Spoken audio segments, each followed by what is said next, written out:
Salut les gens, bienvenue sur la chaîne All Passion et bienvenue dans le Sud. Alors, vous avez été très nombreux à me demander, lorsque je t'ai fait la vidéo, comment doubler un mur extérieur avec du placo, après avoir changé la fenêtre bois par une fenêtre PVC.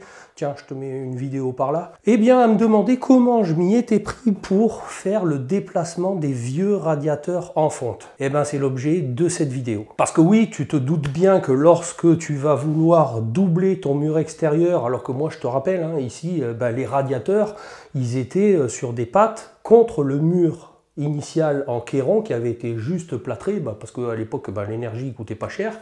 Et puis maintenant, on fait un peu la chasse à tout ça, et puis on essaye de gagner un peu des thunes, donc on s'isole thermiquement. Eh bien moi, ces radiateurs, ils étaient sur des pattes accrochées à... Je vais te montrer, ils étaient à 8 cm et demi de l'axe du radiateur jusqu'au mur. Donc tu te doutes bien qu'en rajoutant 10 cm de placo polystyrène comme ce que moi j'ai utilisé, je te rappelle, eh bien c'est du BA13 plus 80, donc 13 mm, plus 80 mm d'épaisseur de polystyrène, et on va compter 1 cm de colle. Donc tout ça fait environ 10 cm. Donc tu te doutes bien que le radiateur, il faut qu'il soit 10 cm plus loin, sur le même type de pâte que le mur initial. Comme ça te permet de poser la plaque et ensuite d'avoir le radiateur qui est posé exactement à la même distance du placo que ce qu'il était du mur initial. Donc avant de te lancer dans un tel chantier, il faut surtout bien analyser les choses et regarder la faisabilité, de savoir si tu vas pouvoir effectuer ces travaux. Moi, en l'occurrence, ici, c'était de la tuyauterie en acier. Alors moi, je ne suis pas outillé, ni je ne dois pas avoir le savoir-faire pour prolonger des tubes en acier. Nous, on a opté pour refaire la plomberie de ces radiateurs, l'aller et le retour, en multicouche. Tout simplement parce que, déjà, je te rappelle que moi, des raccords prisonniers à l'intérieur d'un doublage, d'un mur, je te le recommande pas, parce que n'importe quel raccord, c'est susceptible de fuite. Donc moi, je ne voulais aucun raccord prisonnier à l'intérieur d'un mur. Donc je vais te montrer comment on a fait ça, et donc je te rappelle, bien analyser ton environnement et de savoir quelle option tu vas pouvoir choisir pour réaliser ça. Donc dans un premier temps, je vais te montrer un peu l'environnement et la tuyauterie que j'avais sur cette vieille maison, et comment on fait pour se pêcher sur cette ancienne tuyauterie acier. Alors il y a plusieurs manières, moi je vais te montrer les deux parce que sur ce dernier radiateur, même si on ne va pas le déplacer pour pouvoir en effectuer le doublage du mur pour remettre ensuite le radiateur à cette même place, on va changer le radiateur de place, mais le principe reste exactement le même. Alors je te montre, tu vois, ça c'est la tuyauterie principale du radiateur qui alimente celui que je vais déplacer. Et comme tu peux le voir, les anciens à l'époque, ce qu'ils faisaient, je ne sais pas si tu vois bien ici, j'essaierai de te faire un zoom, c'est qu'ils faisaient le squelette de toute la tuyauterie principale, et quand ils arrivaient à l'aplomb d'un radiateur, ils mettaient un manchon qui se vissait droite-gauche, c'est-à-dire que la partie principale de la tuyauterie des deux côtés, parce que ici, je ne sais pas si tu vas voir, mais il y a un manchon, alors il y a 10 milliards de couches de peinture là aussi, mais c'est un manchon où cette tuyauterie là, alors pour le retour et là-bas c'est l'aller, était filetée au bout, et la tuyauterie qui montait au radiateur vers en haut était également filetée, et pour rejoindre les deux, il vissait entre un manchon, c'est pour ça qu'on appelle ça un manchon droite-gauche, parce qu'il y a un filetage avec un pas à gauche d'un côté et un pas à droite de l'autre côté, ce qui fait que en tournant le manchon dans le même sens, tu pouvais joindre et relier les deux tuyauteries qui étaient filetées ensemble. Et donc ce manchon était monté à la filasse, et pour le démonter, il vaut mieux avoir deux clés à griffe pour pouvoir desserrer ça, voire même chauffer un peu, même si tu n'as pas de chalumeau, tu fais avec une petite lampe à gaz. Et pourquoi je te parle de ces manchons? C'est parce que ici, c'est pas ce qu'on va faire, parce que je te rappelle que moi, le radiateur, il va plus se situer par là-bas, je vais te montrer, mais donc cette tuyauterie-là, on pourra tout couper, parce qu'elle est maintenant isolée, mais pour le principe des autres radiateurs, je vais aussi te montrer comment j'ai fait, c'est que on a démonté ces manchons, et ensuite, comme tu te retrouves avec une partie filetée, libre à toi de pouvoir y mettre une vanne, et un raccord, par exemple, à sertir pour ne pas avoir de raccord prisonnier dans les murs. Tes raccords se retrouvent visibles à ton espace en dessous, hein, à ta pièce du dessous si tu en as un, ou dans ton vide sanitaire. En tout cas, pas de raccord prisonnier dans les murs. Donc c'est comme ça que j'ai procédé. Alors tiens, un bon exemple sur celui-ci où tu vois un manchon d'un peu plus près, c'est que tu vois bien évidemment qu'à Yêtre, on a profité de mettre des vannes d'isolement, comme ça tu peux isoler ton radiateur facilement si jamais tu veux le redémonter pour le peindre, tu mets une vanne sur l'aller et sur le retour. Mais pour te parler de ces manchons, eh bien quand tu vas couper ta tuyauterie pour dégager celle qui est en acier, je te rappelle qui n'est pas assez longue pour aller à ton radiateur que tu veux décaler, donc là tu vois nous on est reparti en multicouche, eh bien la tuyauterie que tu coupes en acier ici, lorsque tu la dévisses, eh bien c'est soit le manchon qui va se dévisser, soit la tuyauterie qui va se dévisser du manchon. Tu comprends? Ce qui veut dire que toi, comme ce manchon il est fileté à gauche, un pas à gauche et un pas à droite, comme je te disais, eh bien tu vas peut-être avoir besoin de le réutiliser pour visser ta vanne avec en 1/2 mal à l'intérieur du manchon. Sur ces manchons, il y a une petite flèche, tu vois, ici il y a une flèche comme un V. Ça t'indique le sens de vissage du manchon, quand il le mettait à l'époque. Pour le dévisser, il suffit de tourner dans l'autre sens. Ce qui fait que pour visser une vanne, avec un pas classique en tournant vers la droite, on a conservé le manchon vissé sur la tuyauterie d'origine ici. Tu vois, comme la tuyauterie elle est filetée, je te montre. Voilà. Donc voilà comment on s'est repêché sur la tuyauterie initiale qui est faite en acier. Tout simplement en se pêchant sur ces manchons. Alors bien évidemment, tu vois, on a profité, donc comme je te disais, de mettre une vanne, et ensuite, sur la vanne, un raccord à sertir. Alors nous, on a choisi des raccords à sertir pour sertir la tuyauterie en multicouche, mais si tu vois, tu préfères utiliser des raccords à glissement, tu pourras, ou des raccords à visser, tu feras un peu comme tu veux. Moi, je te montre comment j'ai fait et avec quoi. En résumé, ne sachant pas dans quel sens seront montés les manchons et donc d'avoir à gérer des pas à gauche, je te conseille, si tu souhaites mettre des vannes, d'acheter des vannes femelles-femelles et des mamelons de sorte à avoir la possibilité de soit monter directement la vanne sur la tuyauterie et le raccord à sertir ensuite, soit de conserver le manchon et d'utiliser un mamelon pour monter la vanne et le raccord. Maintenant, je vais te montrer une autre solution qui existe justement sur le radiateur qu'on est en train de faire parce que, là pour le coup, là tu vois, on avait bien ces manchons parce qu'on remontait au radiateur qui est au-dessus, comme je te disais, il faisait ça proche du radiateur qui était situé au-dessus. Sauf que, sur le radiateur dont je viens de te parler, qui se trouve dans le salon, on va le changer de place. Et donc le radiateur qui se trouve contre ce mur extérieur là-haut va finir contre le mur intérieur au-dessus ici. Donc ça veut dire que moi ici, tu vois bien que ici j'ai pas de manchon. Les manchons sont proches du radiateur là-bas. Je vais pas tirer du multicouche de là-bas pour revenir ici et avoir une boucle interminable pour monter au radiateur au-dessus. Donc là on est de l'autre côté du mur que je viens de te montrer, avec la tuyauterie ici, tu vois, qu'on a coupée, qui passait à travers le mur ici. Et ici, tu vois que comme on n'avait pas de manchon vissé pour pouvoir se pêcher des vannes, on a tout simplement utilisé ce qu'on appelle des raccords Vitofer. Alors, je pourrais pas te dire si Vitofer, c'est le type de raccord ou si c'est la marque. En tout cas, si tu vas chez ton marchand, ton plombier,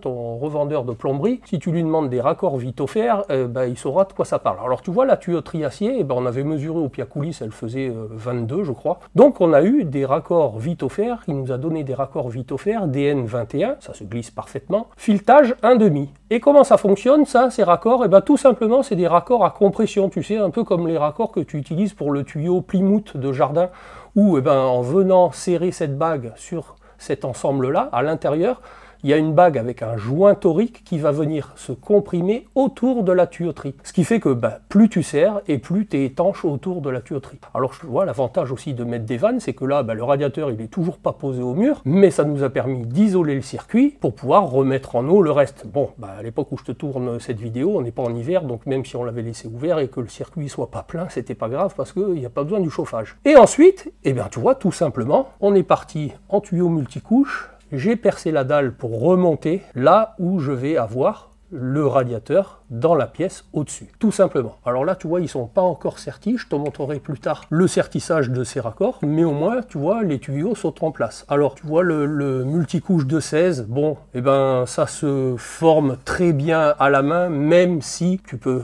utiliser, si tu as peur, une cintreuse, comme je t'ai proposé la fabrication avec un simple serre-joint. Tiens, je te mets la vidéo par là. Mais sache que quand même, à la main, si tu vas doucement, tu arrives à faire des arrondis propres. Bon, puis là, tu vois, on est quand même dans un garage, et tu me diras ce que t'en penses, mais c'est pas laid, sachant qu'il fallait que je remonte là et que j'avais pas la possibilité de couper plus près la tuyauterie parce que je voulais garder un décalage entre les deux raccords. Bon, alors comment ça se passe une fois que tu as vérifié la faisabilité de tout ça? Eh ben écoute, tu t'équipes de tout ce qu'il faut, hein, les raccords, la tuyauterie en multicouche que tu vas mettre, les pattes de fixation pour fixer ce tuyau multicouche, tu vois, comme je l'ai fait là dans les parpaings, il y a des attaches spéciales qui existent. Bref, tu penses un peu à tout, surtout, mais des vannes, hein, parce que moi au départ il n'y en avait pas sur tout le système de distribution qui allait au radiateur, ce qui fait que en plus avec les robinets d'origine des radiateurs, tu pouvais même pas en isoler un par rapport à l'autre, ce qui fait qu'à chaque fois qu'on a changé un radiateur, chaque fois on était obligé de vider tout le circuit. Alors que petit à petit, ben, si tu décides, comme moi je l'ai fait, de mettre des vannes, ça te permet chaque fois d'isoler tous les radiateurs pour éviter de tout vider. Ce que je te conseille également, c'est de repartir sur des choses à peu près neuves, hein, parce que les radiateurs le font pas, hein, ils ont 30 ou 40 ans, sauf que bah, tout ce qui est robinet,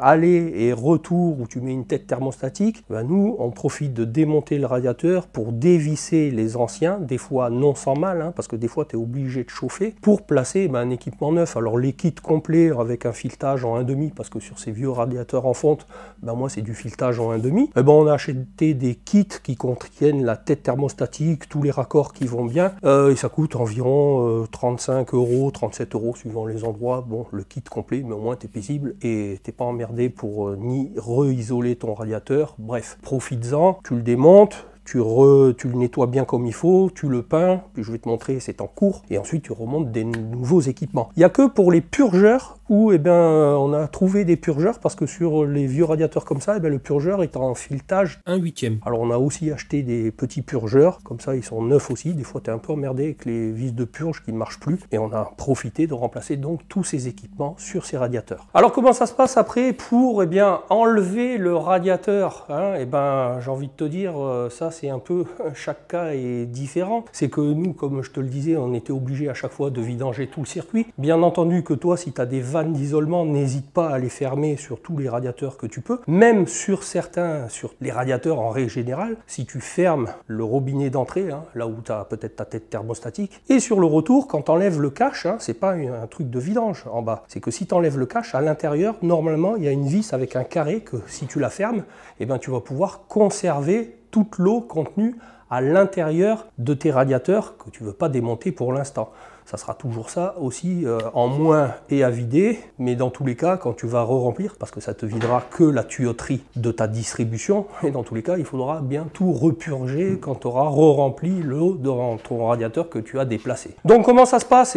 Tu commences par dévisser un petit peu l'allée pour faire une prise d'air, tu vois, et puis le retour en bas, tu mets une bassine, hein, une gamate, tu commences à dévisser doucement, et tu laisses écouler l'eau qui est contenue dans le radiateur pour qu'il soit complètement vide. Et une fois qu'il est vide, tu finis de le dévisser, hein, des deux côtés, et normalement que suspendu sur les pattes de fixation que tu as au mur. Alors maintenant au sujet de ces pattes de fixation, tu vois que initialement les pattes elles sont scellées dans le mur, dans le kéron, hein, je te rappelle que là c'est le kéron qui est juste plâtré, et la distance dont je te parlais, initialement, tu vois, moi le radiateur ici, à l'axe, donc dans l'arrondi des éléments du radiateur, d'ici jusqu'au mur, il y a 8 cm et demi. Lorsque tu veux déplacer ton radiateur, puisque tu vas rajouter peut-être 10 ou 8 cm d'isolant, ça c'est toi qui verras, tu comprends bien qu'il faut déplacer l'axe de cet arrondi d'autant pour prendre en compte la largeur de ton isolant. Moi, dans les autres pièces sur les radiateurs que je t'ai montré, j'ai confectionné des pattes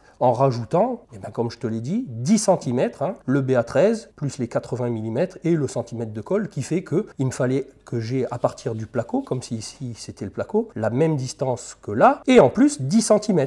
avec eh bien, le système de fixation. Alors chacun pourra faire un peu comme il voudra, refaire un trou dans ton kéron pour resceller les pattes de fixation. Moi, j'ai pas pris cette option. J'ai tout simplement, je vais te montrer avec le radiateur qu'il y a là, et encore une fois, c'est pas un radiateur qu'on replace sur un mur qui sera isolé, mais le principe de fabrication de ces pattes est exactement le même. Tu vois, je te montre le nouvel emplacement eh bien, de ce radiateur qui est sur, cette fois-ci, un mur intérieur qu'on ne va pas doubler. Mais le principe de fabrication des pattes est identique. Alors, moi, j'ai choisi de le réaliser en fer plat. Alors, sur les autres radiateurs, je crois que j'avais du 40 ou du 60. Bon, là, c'est du 80, tu vois, j'ai un peu designé tout ça à la disqueuse. J'ai fabriqué avec du fer plat de 40, tu vois, une équerre, comme ceci, hein, qu'on a pris l'option, tout simplement, de fixer dans le mur en parpaing avec, tu sais, en Perse, mais des petits paniers et au scellement chimique. Et alors là, je crois que là, maintenant, tu vois, tu peux t'y pendre. Alors, bien évidemment que moi, actuellement, pour ce radiateur-là,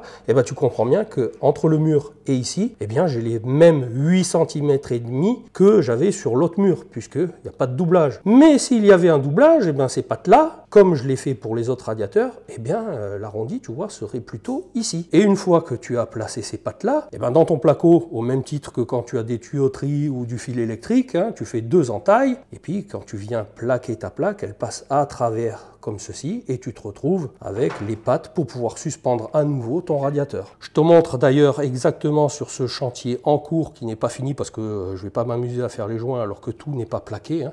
Tu vois, on a fait le trou pour laisser passer la tuyauterie, et comme tu peux le voir ici, une fenêtre pour pouvoir passer la patte à travers le placo. Tu vois ici, puisque la fenêtre a été changée, et on a remis en place le radiateur. Alors quand tu vois, quand je te dis qu'on a remplacé tous les équipements, ici, tu vois, on a remis un raccord neuf, le petit raccord à sertir ici, et tu fais ton sertissage une fois que tout est en place, hein. Tu prends ton radiateur, tu fais arriver tes tuyauteries sur ton radiateur, sur tes nouveaux raccords, et tu fais ton sertissage. De la même manière, de ce côté, tu vois, pour le retour, alors ce que je te disais, c'est ici. Si tu veux isoler maintenant ton radiateur, il te suffit d'enlever ce cache, ici, tu vois, comme ça. Et à l'intérieur, il y a un carré, alors tu prends une clé BTR, et tu fermes, et c'est un robinet, et ça va fermer le raccord ici, hein, le robinet ici, qui fait que tu vas conserver ton eau à l'intérieur de ce radiateur. Bon, et en plus, je t'ai montré, en dessous, nous, on a mis des vannes d'isolement. Au niveau du purgeur, tu vois, ici, pareil. Donc, on a mis un nouveau purgeur. Alors comme je te disais, tu vois, quand tu démontes un radiateur, tu profites de le nettoyer et puis d'y refaire un petit coup de neuf en mettant un petit coup de peinture, tu vois. Alors celui-là, tu vois, il est balèze. Hein. Tu gardes les anciens raccords dessus, ce qui te permet de pouvoir pas mettre de peinture à l'intérieur des raccords. Et ensuite, on pourra mettre les nouveaux équipements, hein, les nouveaux robinets. Alors tu vois ici l'ancien purgeur et en bas l'ancien raccord. Tu vois. Donc, une fois qu'il sera sec, on pourra le suspendre et monter les nouveaux raccords et ensuite faire la tuyauterie. Bon, voilà, maintenant on va remettre le radiateur en place, hein, on va le suspendre sur les nouvelles pattes de fixation et puis ensuite on va monter les raccords, les nouveaux raccords sur le radiateur et effectuer le raccordement avec le multicouche, le sertissage au niveau des raccords. Et tu auras vu que il n'y avait rien de compliqué à soit déplacer un radiateur, soit l'écarter du mur pour pouvoir en faire le doublage. Bon, je te montre, tu vois, les tuyaux d'aller et retour qui perçaient au travers la dalle. Et là, tu te rends bien compte que je ne pouvais pas rentrer directement en faisant un angle droit. Donc, c'est le seul endroit où on va mettre un raccord coudé à sertir. Et puis, de toute manière, ça, ce sera de côté cuisine. Hein, donc, pas de raccord dans les murs, mais visible quand même. Bon, maintenant, tu dévisses les anciens raccords comme ça et puis on va installer les nouveaux.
Et toujours bien vérifier dans les petites fenêtres des raccords que ton multicouche est bien emboîté à fond. On peut ensuite passer au sertissage de tous les raccords.